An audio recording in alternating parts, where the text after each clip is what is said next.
Okay, I hate to admit it, but it has to be said. Eliza's much better at her job than Seema Auntie.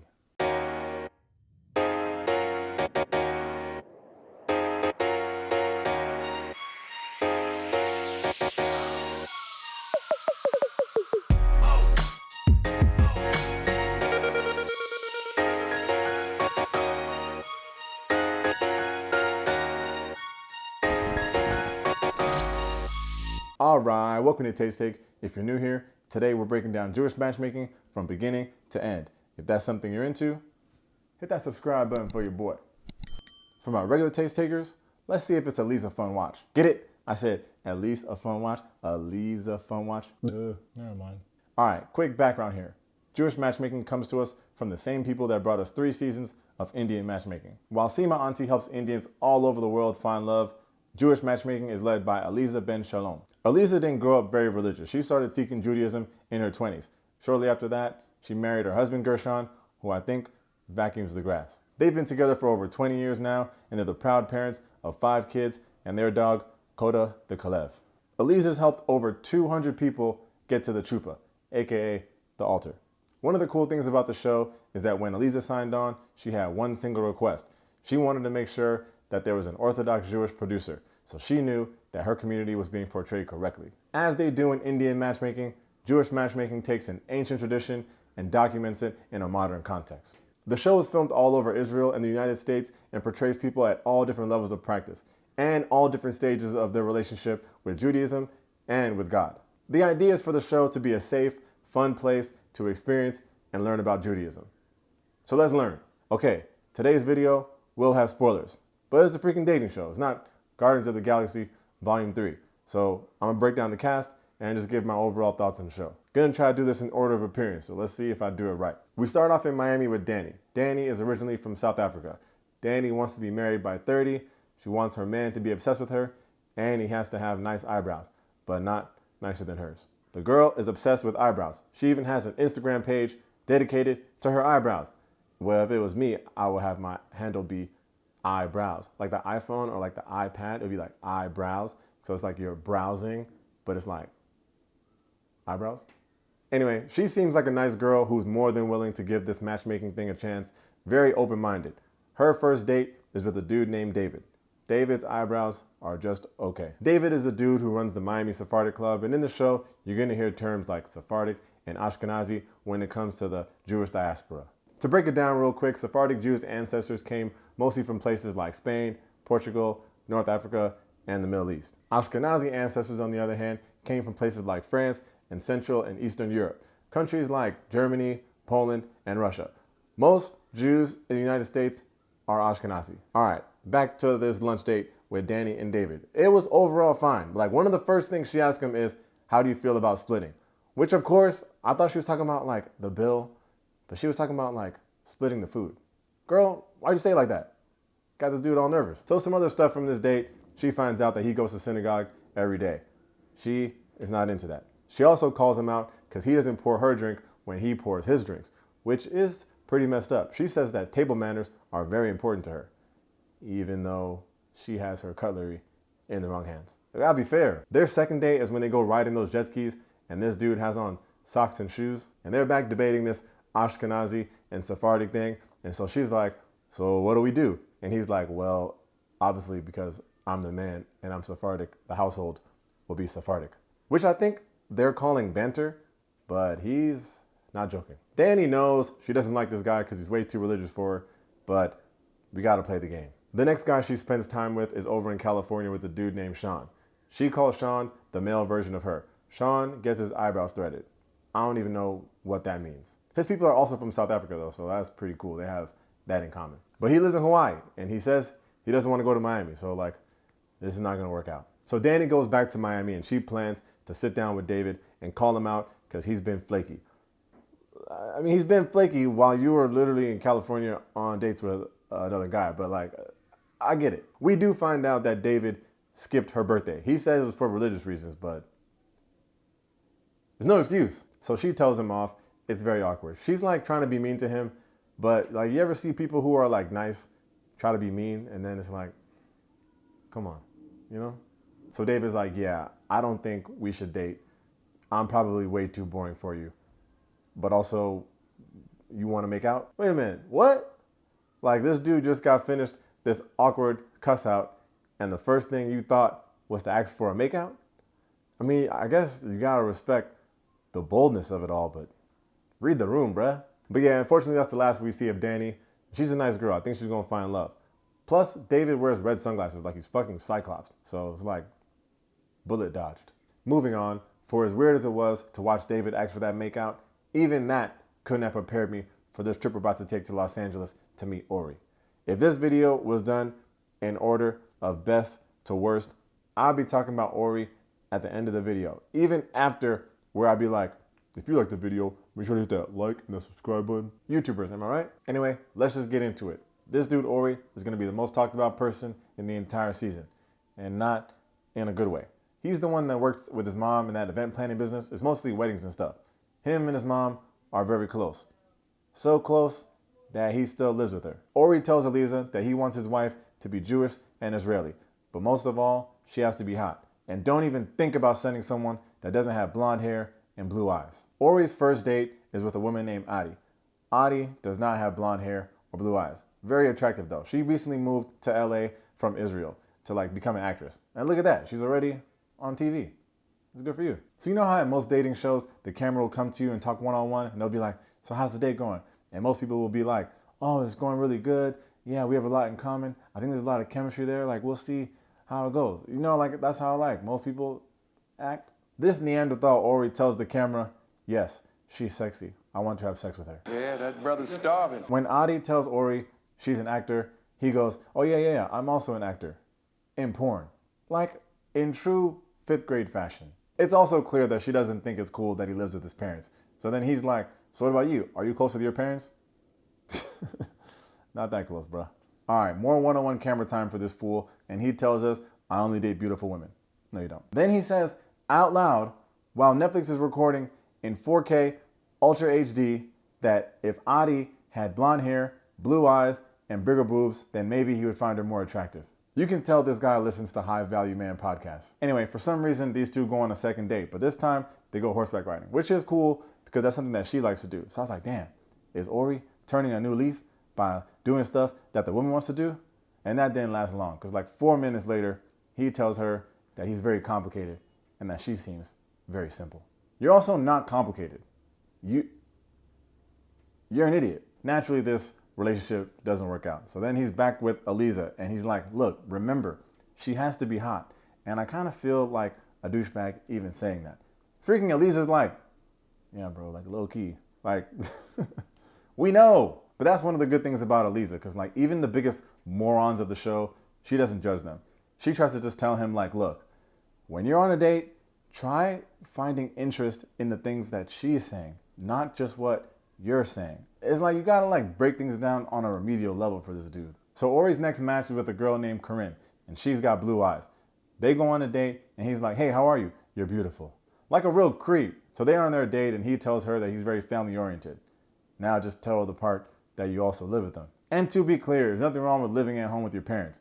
But don't go on a TV show telling the world you only talk to 9s and 10s, but you gotta remind your mom to bring home Oreos. Then he asks her like, what's important to you? And she's like, support. Yeah. Support's very important to me. Also, sexual chemistry. I'm a very sexual person. And this freaking hornball Ori's like, huh? Yeah, you're a very sexual person? Okay. Unfortunately, and fortunately for us, the last we see of this creep is that awkward ass dance at the end of the date. And did she like him? What happened there? The whole time I'm thinking she's gonna be like, get this guy out of here. Was she into that? Poor thing. Next up, we got Harmony, who's 44 and finally ready to settle down and get her a husband. But she's questioning herself because she thinks it might be too late for her. It's never too late, girl. Because Eliza would say, if you want to find your person, never stop looking. You could take breaks, you can go on vacation, you can have your job, you can do your work, but you never give up hope. Look at Eliza. So inspirational. And there's some other reasons why she wants to get married now, because like her dad has Parkinson's and she's starting to realize he might not be able to ever walk her down the aisle. And she wants her grandma to be at her wedding. Her grandma's like 100. I don't, like, but she's 100. Harmony probably gets the worst matches of the whole show. And they're not like bad guys. They're just like totally opposite of what she's asking for, which I think Elisa's trying to like give her what she needs rather than what she wants, which is, you know? Harmony seems to just want someone that's hot and attractive. She still wants to have kids. Also, not too late. But like, Elisa just sends her on dates with guys that look like they'll do her taxes. Harmony's first date that Elisa sets up is with a dude named Aaron from Vermont. Now, I've never been to Vermont. Nobody has. But already, it's not gonna work. This is where Harmony ignores every rule that Elisa gives her, starting with the no touching rule. Elisa says, we're gonna do no touching for the first 5 dates. Can you handle that? And Harmony's like, hell yeah, I can handle that. 5 dates, boom, easy. And she's like, not even hugging. Not even hugging. As soon as Harmony sees this dude, she's like, mess the whole thing up. They call this show me Nagia, where there's just no touching between the opposite sex, even like handshakes. Harmony couldn't even do 5 days. She couldn't even do 5 seconds. Elisa also told her to stay away from those heavy topics on a first date, like, you know, do you want kids, all that kind of stuff. Nope, boom, completely ignored. But it doesn't even really matter. This dude is 100% not her type. This guy just seems like a nice fellow with no red flags, looking for like a wholesome wife. Meanwhile, Harmony's over here talking about microdosing with shrooms to shift her neural pathways and open up her heart. This dude's looking at her like, are you talking about drugs? Harmony goes on like 2 more dates with other matches. The first one is with the guy that the waiter hooked her up with.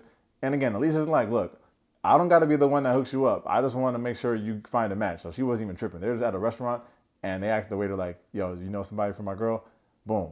That's another nerd, not going to work out. Then the last dude was a dude named Ben.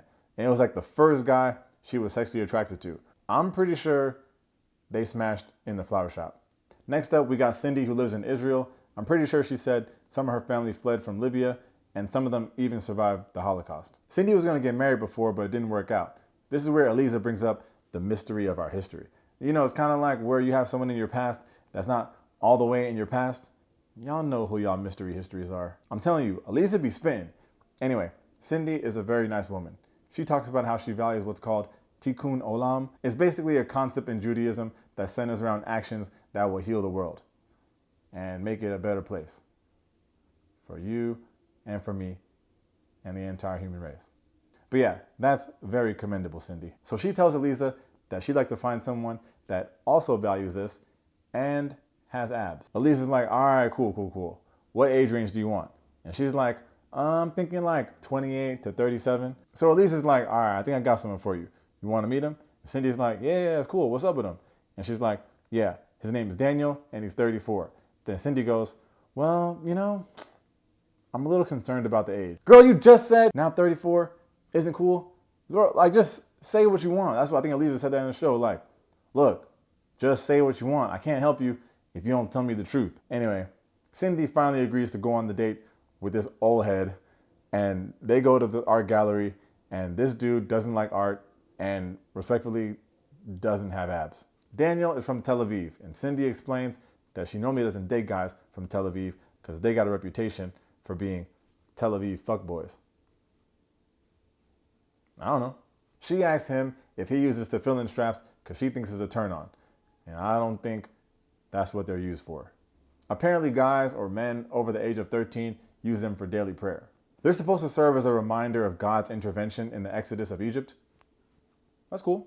Daniel does not use them, but he might want to look into it after the stunt he pulled in their last date. This dude shows up super late, which doesn't really matter because Cindy wasn't feeling him anyway, but it was officially the nail in the coffin.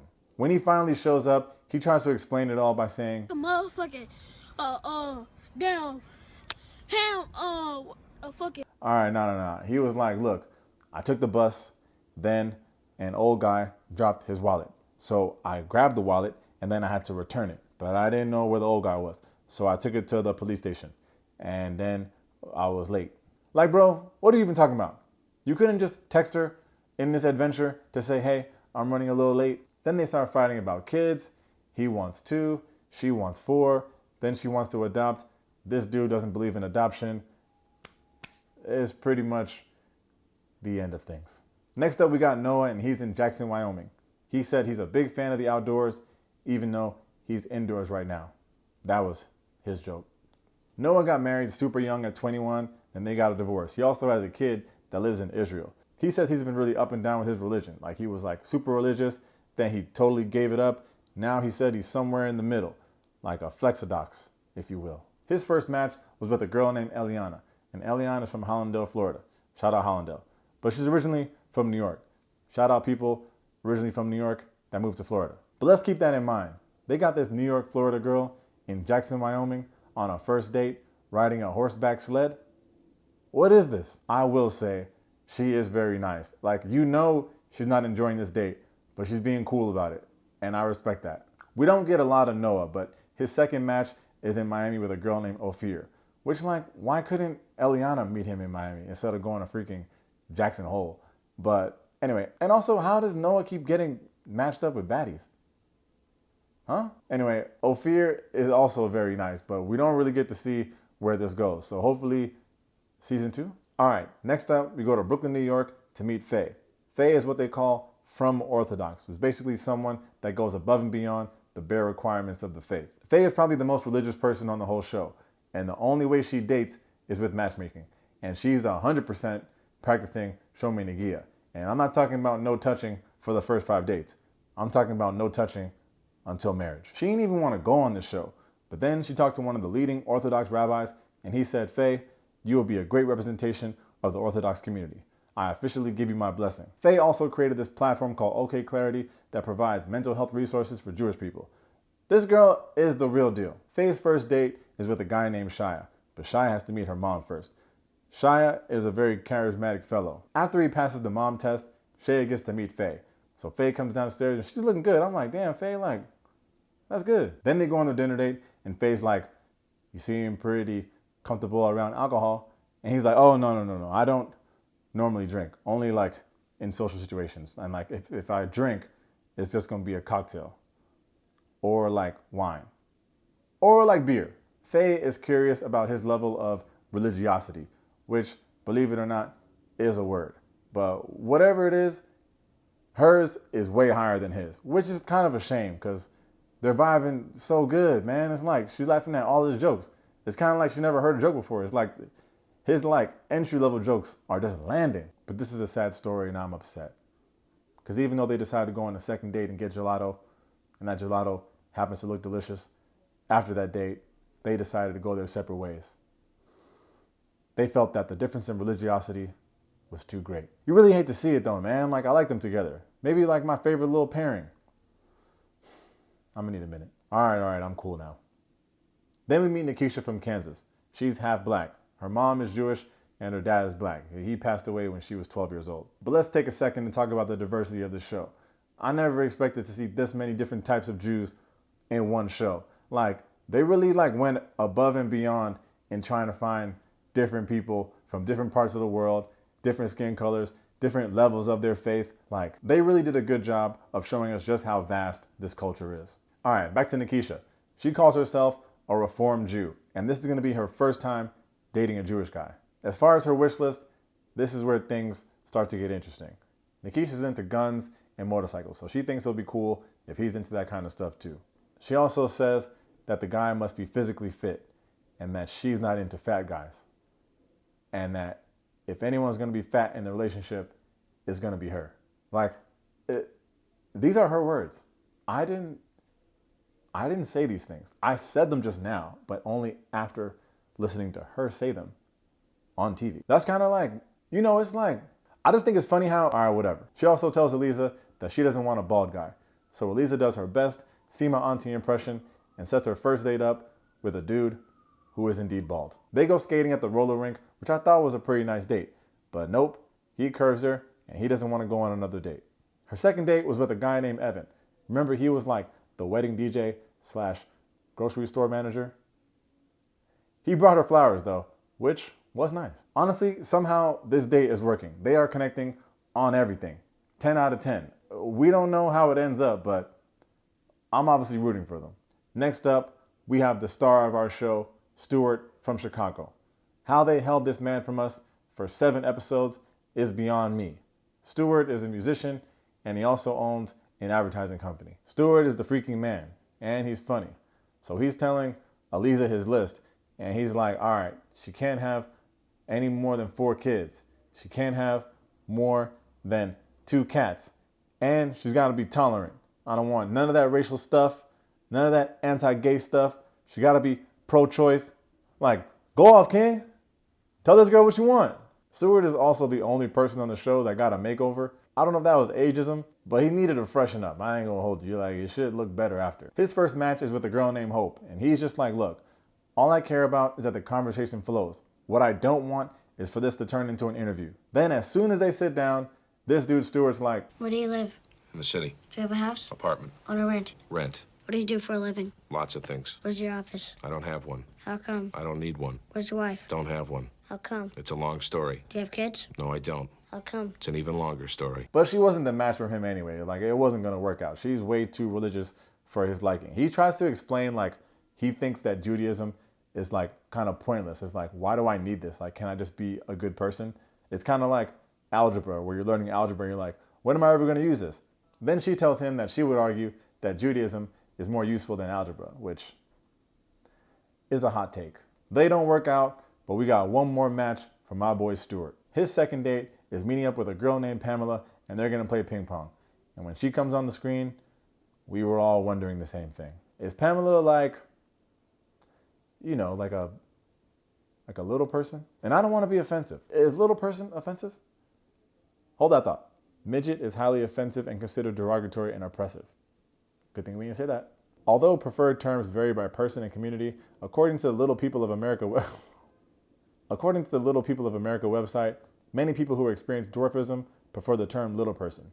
And Stewart has no home training, because as soon as he sees her, he's like, whoa, you're a tiny thing. Stewart, you can't say that. Didn't you hear the Little People of America Association? Anyway, not only that, but Pamela also has Tourette's. Like, is this the most diverse show in history? This might be the most diverse show in history. But Pamela's really cool about all this, though. She's actually a road comic, so she must be used to this. Plus, like, Stewart's not being weird about it. Also, side note, shout out to Pamela for being a road comic, but not trying to make everything funny on a date. It's like super annoying when you see like people who are comedians on TV or whatever, like in these dating shows, and they're just like, it's not stand-up, man. People trying to get to know you. Like, it's cool to be like funny, but like, just tone it down a little bit. These two have a decent age gap. She's turning 37 and Stewart's 51. But it's all good, because he says he reads at a 56-year-old. Because he said he reads at a 56-year-old level. So like, maybe he's a road comic too. Anyway, I'm rooting for these two. We don't know where it goes, but it's like, damn, season 2, we got questions that need answers. The last single that we meet is another dude named Noah, and he lives in Tel Aviv. His mom was a diplomat, so he's always moving around. And he was in the army. One of Noah's eyes blinks before the other one. Is that important?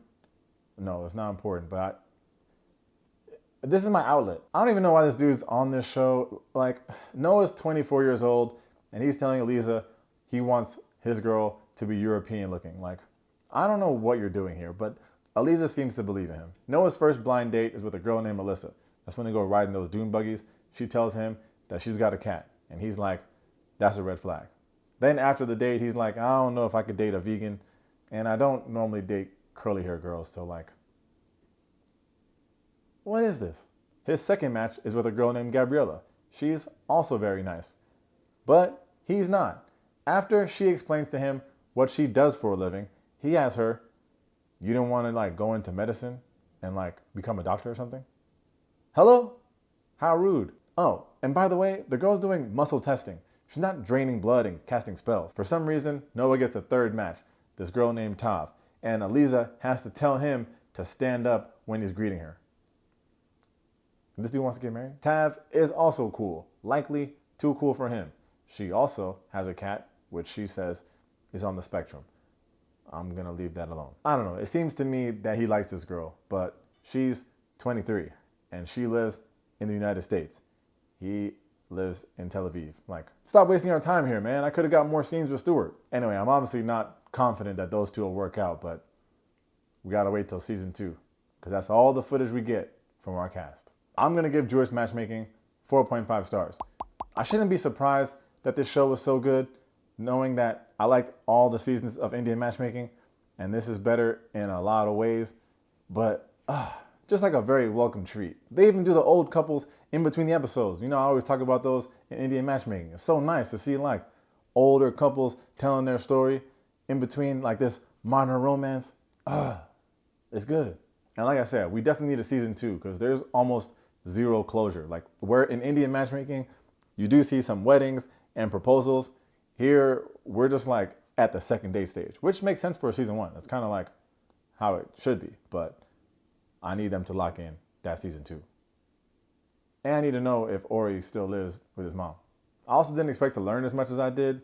Probably doesn't come as a shock to most of you that I didn't know much about the Jewish community. I went to one bar mitzvah when I was a kid, and that shit was lit. I was in that bitch like...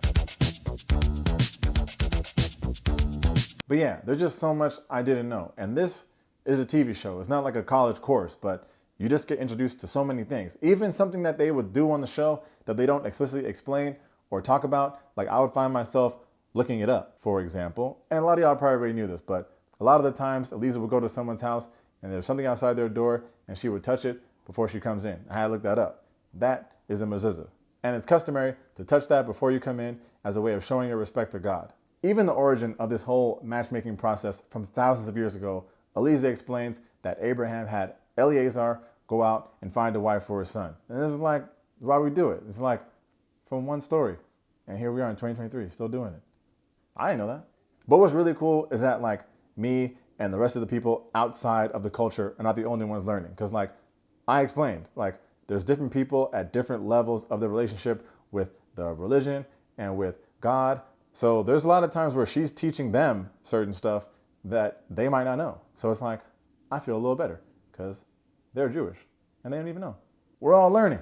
And that's high key where this show stands apart from Indian Matchmaking. Not only is Eliza trying to help people find their soulmate, but she's also giving them like quality dating advice along the way, which is something that we could all learn from in the show and watching it. Like one of the singles will go on a date and come back and be like, I wasn't really feeling it. Freaking Eliza will be like, all right, well, let's unpack that. Do you think you're carrying some extra baggage from your last relationship? If that was Seema Auntie, she'd be like, well, you know you must accept 60 or 70%. Eliza says that her goal is not to help you get married, but it's to help you stay married. And that is a bar. She explains that one of her core beliefs is that everyone has soulmates. She says that in the blueprint of creation, God sent down to earth you and your soulmates. It's just one big game of Where's Waldo to search for them and find them. And a big part of her faith is the belief that everyone's person exists. And that is a very nice thought. Jewish Matchmaking is available right now, exclusively on Netflix. As always, thanks for checking out Tate's Take. If you enjoyed the video, make sure to hit that like and that subscribe button. In the comments, what y'all think about the show? I don't want to do this whole Indian matchmaking versus Jewish matchmaking, but what did you like about this compared to that? Or like, which was your favorite like single on the show? How annoying was Ori? How cool was Faye? You know, stuff like that. Thanks for the time, y'all. Peace.